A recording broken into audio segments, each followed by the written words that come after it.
একটি গাছ একটি প্রাণ, কিন্তু সেই গাছ লাগানোকে কেন্দ্র করে প্রাণ যায় যায় পরিস্থিতি। তুলকালাম ইসলামপুরে একটি প্রাচীন বকুল গাছ দিন দিন শুকিয়ে যাচ্ছে। কংগ্রেস কর্মীরা পুনরায় সেখানে গাছের চারা পুঁততে যান, সেখানে তৃণমূল কর্মী সমর্থকরা বাধা দেন। তুলকালাম পরিস্থিতি, গাছ লাগানোকে কেন্দ্র করে, বৃক্ষরোপণকে কেন্দ্র করে আর গন্ডগোল থাকলো না গোপন। মুর্শিদাবাদের ইসলামপুরে এলাকায় দাঁড়িয়ে থাকা প্রাচীন বকুল গাছ শুকিয়ে যাচ্ছিল। নতুন করে বকুল গাছের চারা রোপণকে কেন্দ্র করে গন্ডগোলের সূত্রপাত। অভিযোগ, কংগ্রেসের কর্মীরা গাছ লাগাতে গেলে সেখানে তৃণমূল বাধা দেয়, তাই নিয়ে এই শোরগোল।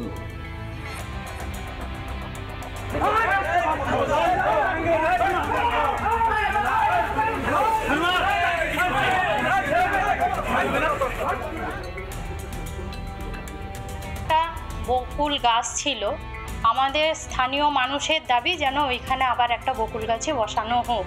সেই মতন পরিকল্পনাও ছিল, কিন্তু কিছু বহিরাগত দুষ্কৃতী যারা এসে এলাকাকে উত্তপ্ত করতে চেয়েছে, শুধুমাত্র উত্তপ্ত করার কারণেই কিন্তু গাছটা পোঁতা হয়েছে।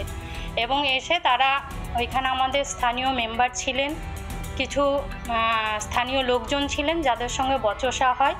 এই বচসার ফলে হাতাহাতিও হয়। সেখানে পুলিশ প্রশাসন এসে এলাকাকে শান্ত করে। তা আমরা কখনোই এটার পক্ষপাতিত্ব নই, আমরা এটাকে কখনোই চাই না যে শান্তিপূর্ণ এলাকায় অশান্তি দাবানল বইবে। দিকে দিকে সাধারণ মানুষ বলেন গাছ লাগান প্রাণ বাঁচান, আর এখানে গাছ লাগাতে গিয়ে প্রাণ যায় যায় পরিস্থিতি। মুর্শিদাবাদের ইসলামপুরে হাতাহাতি বচসা কাকে কেন্দ্র করে?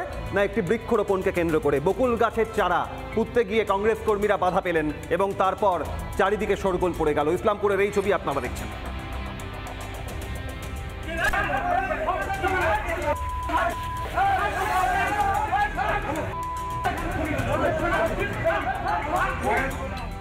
নানা ধরনের কন্টেন্ট দেখার জন্য লাইক করুন, শেয়ার করুন আমাদের ফেসবুক পেজ, সাবস্ক্রাইব করুন আমাদের ইউটিউব চ্যানেল। পাশাপাশি অন্যান্য ব্রেকিং নিউজের জন্য অবশ্যই চোখ রাখুন রিপাবলিক বাংলায়।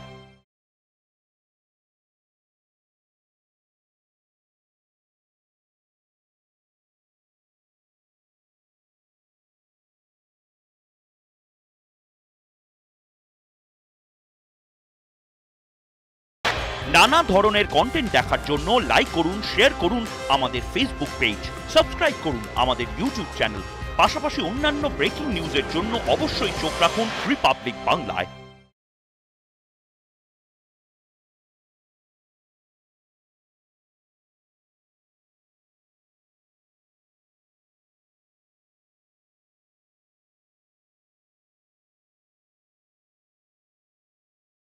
নানা ধরনের কন্টেন্ট দেখার জন্য লাইক করুন, শেয়ার করুন আমাদের ফেসবুক পেজ, সাবস্ক্রাইব করুন আমাদের ইউটিউব চ্যানেল।